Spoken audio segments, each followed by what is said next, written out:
a video of Nirvana's Kurt Cobain when he was just starting out. His widow, Courtney Love, says she will treasure it for their daughter. We'll show you that a little later. First, a hero has lost interest in his music. That's why what you're about to see is so poignant. It is the earliest known video by the group that became Nirvana before Cobain's soul had been destroyed by drugs. Here's Lauren Terry. I don't really know what to say. I feel the same way you guys do. This was the message Courtney Love recorded for thousands of mourners gathered in Seattle Sunday to pay tribute to her husband, Kurt Cobain.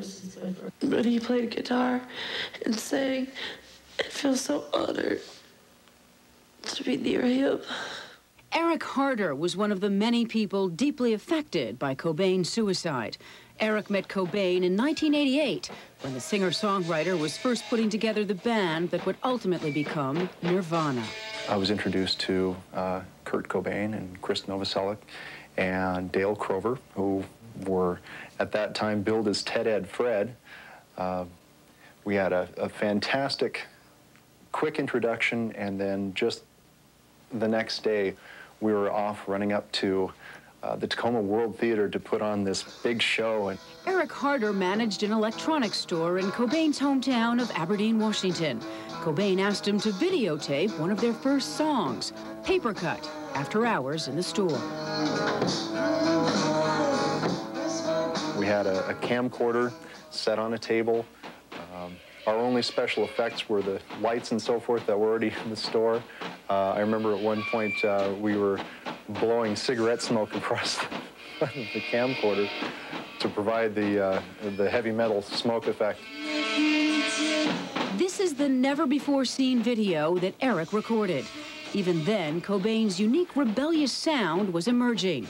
He was 21 years old and had no idea of what the future held for him and the members of his band.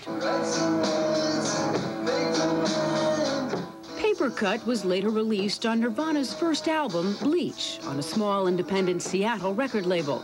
When Harder heard of Cobain's death and saw the pictures of Kurt and Courtney's 2-year-old daughter, Frances Bean, Eric was moved to find the video and offer it to the mourning widow. Wow, what a neat thing, saying, you know, here's your dad when things were just starting, and this was before anything had an opportunity to lay a hand on him and change who he was yet. Who he was a very troubled young man, battling drug addiction and depression. His suicide last week was preceded by an unsuccessful attempt at taking his life while he and Courtney were in Rome in March. My best conclusion would be that it was something that he had to do. If he had no means of letting this out, if he had no means of expressing himself, I think he would just explode. I mean, to keep it all in all the time, that's that heavy emotion, that's almost impossible.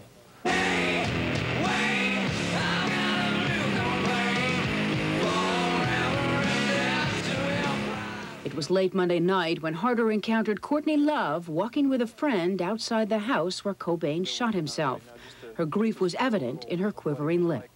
It's a letter just explaining why I'd like to give you the tape.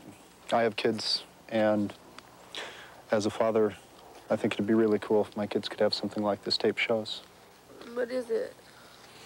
It's just us clowning around, making a video back before everything happened. Painted his neck all red? No, Where's it at? Earlier than that. It's down in Aberdeen. Were you in the band? Were you one of the 80,000 drummers?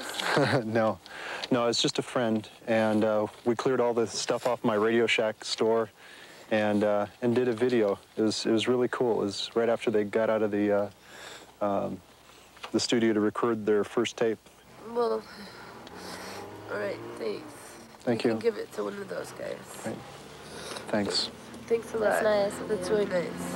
So for Courtney and little Frances Bean, the memory of Kurt Cobain will be a little bit fuller because of the kindness of a stranger.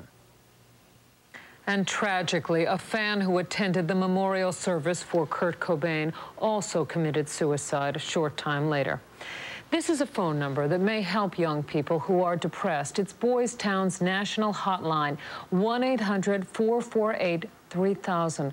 That's 1-800-448-3000.